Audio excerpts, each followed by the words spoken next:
Oke, pembahasan yang selanjutnya kita masuk ke logam alkali tanah. Logam alkali tanah sendiri tersusun atas beberapa unsur.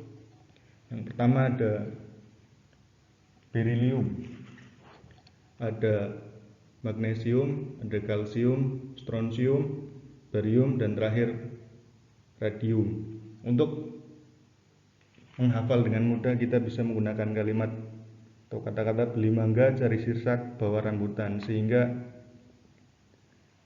tidak susah. Selanjutnya sifat fisik dan kimia dari alkali tanah. Jari-jari atom lebih kecil daripada logam alkali. Yang kedua, energi ionisasi, afinitas elektron, dan keelektronnegatifan lebih besar daripada logam alkali. Selanjutnya, logam alkali tanah kurang reaktif dibandingkan dengan logam alkali, namun masih bisa menghantarkan panas. Untuk sifat kimia, ada logam alkali dapat bereaksi dengan oksigen membentuk oksida basa. Contohnya apabila magnesium direaksikan dengan oksigen akan berfungsi sebagai alternatif bahan bakar diesel. Yang kedua, garam-garam oksalat, sulfat, kromat, dan karbonat dari alkali tanah umumnya sukar larut dalam air. Yang ketiga, warna yang dihasilkan ketika dibakar, magnesium akan berwarna putih cemerlang, kalsium berwarna merah bata, strontium warna merah crimson, dan barium menghasilkan warna hijau apel. Proses pembuatan dari alkali tanah, diantaranya ada berilium. Berilium sendiri ditemukan di dalam 30 jenis mineral.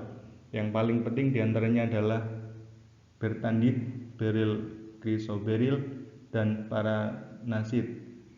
Beril dan bartranit. Untuk mendapatkan berilium juga kita dapat mengekstraksi dari lelehan BSL2 yang telah ditambah NaCl, karena BSL2 tidak dapat menghantarkan listrik dengan baik sehingga ditambahkan NaCl.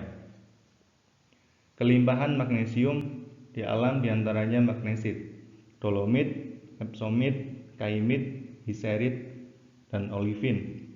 Untuk mendapatkan magnesium, kita dapat mengekstraksinya dari dolomit, karena dolomit merupakan salah satu sumber yang dapat menghasilkan magnesium. Dolomit dipanaskan sehingga terbentuk MgOCaO. Lalu MgOCaO dipanaskan dengan FeCl sehingga menghasilkan Mg. Di alam sebagai dolomit dan batu kapur, ini merupakan kalsium. Sedangkan batu kapur adalah sumber utama untuk mendapatkan kalsium. Kita dapat mereaksikan CaCO3 dengan HCl agar terbentuk senyawa CaCl2 dan dielektrolisis sehingga didapatkan Ca. Selanjutnya ada strontium. Di alam ditemukan sebagai strontianit dan selesit. Untuk mendapatkan strontium, kita bisa mendapatkannya dengan elektrolisis lelehan SrCl2. Lelehan SrCl2 sendiri bisa didapatkan dari senyawa selesit karena senyawa selesit merupakan sumber utama strontium. Selanjutnya ada barit. Barit dan waterit ditemukan di alam sebagai kelimpahan dari unsur barium. Barit sendiri adalah sumber utama untuk memperoleh barium, kemudian diproses menjadi BaCl2 dan dielektrolisis lelehan BaCl2 sehingga didapatkan Ba. Yang terakhir ada radium.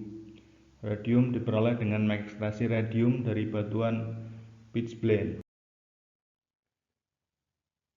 Kegunaan dari alkali tanah ada banyak sekali. Yang pertama ada berilium pada sinar X. Berilium digunakan untuk membuat logam campuran dan jendela sinar X. Sedangkan pita magnesium yang bisa terbakar dalam sekejap dan menghasilkan cahaya benderang, sehingga digunakan dalam lampu blitz. kalsium sebagai campuran untuk membentuk gips. Selanjutnya strontium dan barium untuk membentuk atau membuat kembang api. Yang terakhir radium untuk membuat zat berbahaya yang